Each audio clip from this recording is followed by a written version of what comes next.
Okay, so I got this guy texting me. He's looking for a price. He doesn't even know what the hell he's saying, but he said, "Hey, you work on Ford 6.0s?" And I said some stuff because I don't work on a lot of them. He's like, "Cam or crank sensor, the one on the driver's side. I got the part already." So cam or crank sensor means you don't know what the hell you're talking about because he says the one on the driver's side. Well, where? Top, bottom, middle? What do you want replaced?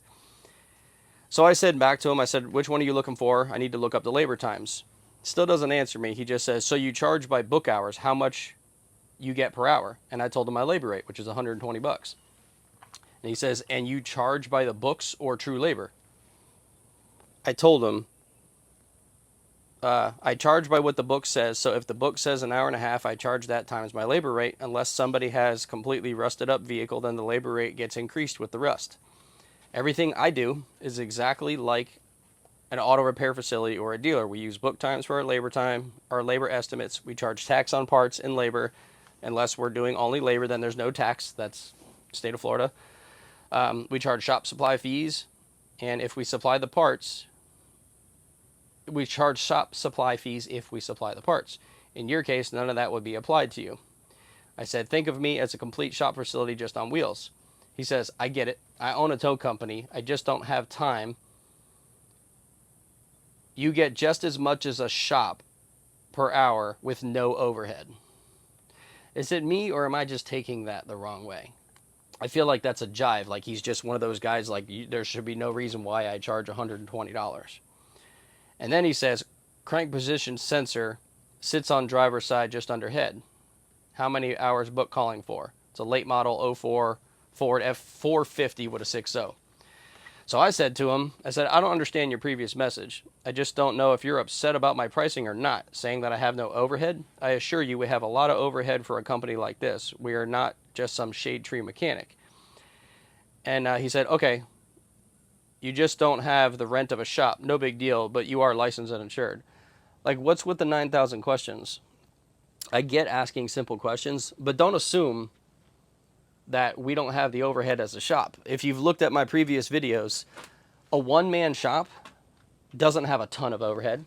They have a decent amount, and I'm pretty sure it's really close to mine. My exact overhead to run this company, which includes every single bill, even my truck payment and everything else, is $11,500 a month. That's everything. If I don't make that plus what it costs me to pay my parts bills, which is usually not too much, that can range between like maybe $2,000 to $4,000 a month. So what's that? At max, I need to make $16,000 to make a little bit of a profit outside of paying myself, so the company can have a little bit of profit. I don't see that as zero overhead. Do you guys? Because I don't. So I think I'm going to fire this customer because he's not even a customer. He's just someone from Facebook asking 1,000 questions.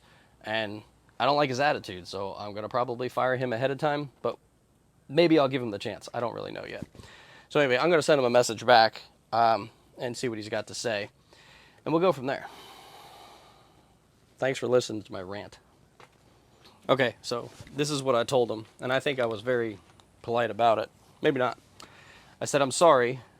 Oh, so he originally said, okay, so you don't have the rent of a shop, no big deal, but you are licensed and insured. So he's still jiving, like he's still got something wrong with him, like wrong with how I run the company. So I'm sorry, but it's a big deal to me. Now, I could just be reading into the text, but it sounds like you don't agree with how I run my company. So we're starting the relationship on a bad note, and that's not how I do business. I will give you an estimate, but if you have a slight issue on how I make my pricing per hour, then please find somebody else that is more to your liking. We completely understand. Our service isn't for everybody. And I had told him the price, which is $108. It's 0.9 to change the crank position sensor. And I said, we can schedule you next week. So we'll see if he says anything back to us. And even if not, it's okay.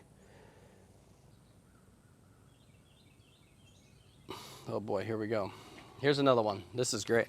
So this is a customer that just texted and said they got my card from AutoZone. And it says, AutoZone, give me your card. My check engine light is on. And she said it was a crank position sensor and that you did mobile visit repairs. I'm unclear as to whether I buy the part and then you repair or you get the part. Please let me know how I should proceed, and when would you be able to repair it? I live in Stone Creek. Okay, unfortunately for this type of repair, we need to come out and diagnose the vehicle. A code check is not a diagnosis, and it doesn't tell us what we need to replace. We need to actually diagnose the car and make sure we are getting you a proper repair. We can do that next week for you. Let's see how that goes. So going back to the gentleman that was telling me I have no overhead and everything else, he kind of it feels like he started to retract his statements. And again, this is a text message. I could be just looking for a fight, who knows? But I doubt it. He sounds like a pain in the ass. I sent the last one I told you. So now he says, never had a problem with the way you run your business. I just want to make sure whoever works on my tow trucks is 100% legal, licensed, and insured with the state, and looking for someone sooner, as by next week he'll be freed up and can do it himself. That is not what he said in any of these messages at all. And he could have just said that from the beginning. He didn't have to start, I don't even know the word, complaining, chastising my company, saying that I shouldn't be charging $120 an hour when I have no overhead. He doesn't know my overhead. So he's effectively moving on to somebody else, which is good by me. I don't need customers like that. Sounds good. Unfortunately, I can't get to you until at least mid to late next week. I run a very heavy schedule with 35 to 40 cars every week, and I book my schedule a week ahead of time.